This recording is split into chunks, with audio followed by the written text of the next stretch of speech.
Okay, so g'day and welcome back to another geology video. Although we don't have any rocks here, where I am now, rabbit shit. Okay, so this is your Riddle Sandstone. So you can see some of the sandstone. We've already discussed the Riddle Sandstone before. It's just mainly siltstones and sandstones with some conglomerate and shale. I haven't seen any shale or conglomerate. That's what I'm looking for in this Riddle Sandstone, because most of these sandstone and the actual siltstone doesn't have any fossils. Graptolites are in the actual material. But today's video, when you look at a landscape and you're curious about what type of rock is actually, look at all those cows just staring at me. You're curious about what type of rock these contain. Well, the wear patterns, the way the actual rock weathers and erodes can give you an indication of the type of topography and the type of rock that actually formed these hills. So all of this is pretty wavy, so it's wavy and it's all subdued. So that means it doesn't rise in elevation quite steeply as you would find if it was an igneous rock.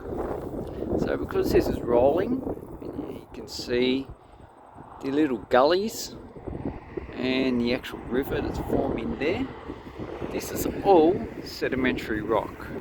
So it's all sandstones, siltstones, and also some shales and conglomerates. So this type of rolling feature, at least in Australia, is sandstone. It's just all sedimentary rock.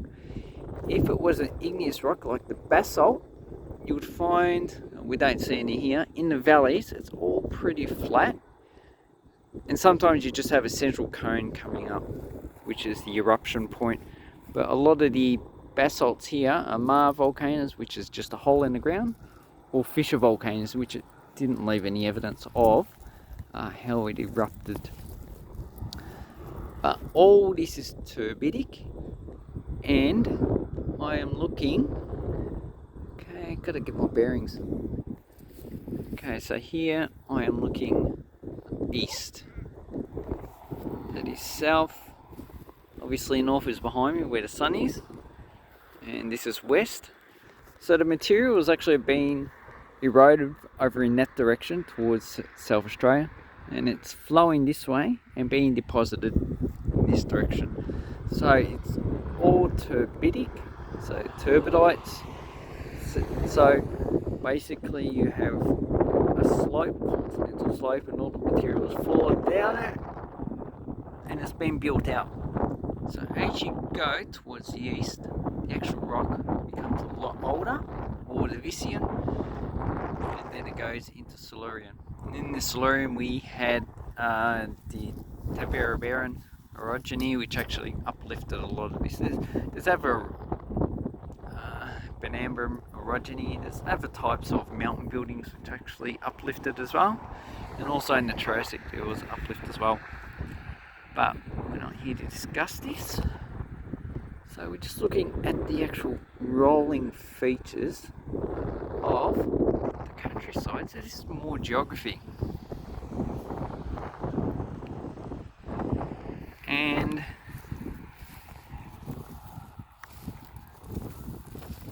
this sedimentary rock doesn't erode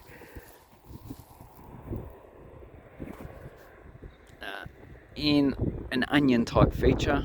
That's why if you've got a granite on these hillsides, you actually see granites actually poking out. So the soils on here should be quite shallow, but still at least, just being a guesstimate, at least like 1 centimetre and 10 millimeters. So So, but this has been eroded a bit. I'd say if it was just natural vegetation, the soils would probably be a lot deeper, probably at least 20 centimeters. That's just a guesstimate. I haven't done any surveys of the actual soil, but as you can see by the cows, this is all grazing land.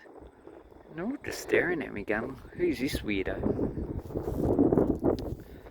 So, basically, the features that you need to know is, well, it's good if you've got a geological map and you actually can see, but if you don't have a geological map, just stop off at the roadside, you check what type of material is making up the bedrock. So this is silty, this is like sandy siltstone. And then you check what features you can actually see in the hillside. So I see rolling features, I see the actual water courses are not very steep, indicating that this material is fairly easily eroded. And also, from the actual creek to the actual hillside, looks like there's at least 100 meters in between in this valley. So this is probably a depositional environment. Wouldn't be surprised if this is actually basalt here. But over there, it's fairly close, but it doesn't, it's fairly, probably about 20-25 degree dip from the creek to the higher point. So that hill is eroding fairly quickly, the material's being away. And as you get away from this watercourse, you can see you get to more high points. So if this was granite or basalt, igneous rock, the higher hillside should be a lot closer. So I hope this didn't confuse anyone. It's actually quite a nice place. This is close to Derrimut, and there should be a formation here called the Derrimut sandstone or siltstone. I think they might have gotten rid of it and included it into probably the Melbourne formation. And here we are a bit away from the actual watercourse, and it's still extensive. And also the hills in between peaks, there is quite a distance as well. So there's a lot of erosion happening in this area. So next time I'm going to make a list of things that you can find in sedimentary rock. This is just a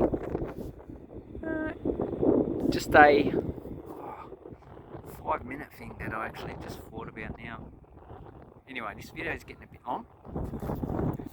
So when you're in the countryside, this is just beautiful, nice farmland, and just look out for features. Obviously you have to learn them yourself, but that's going to be one of my topics I'm going to do in this video.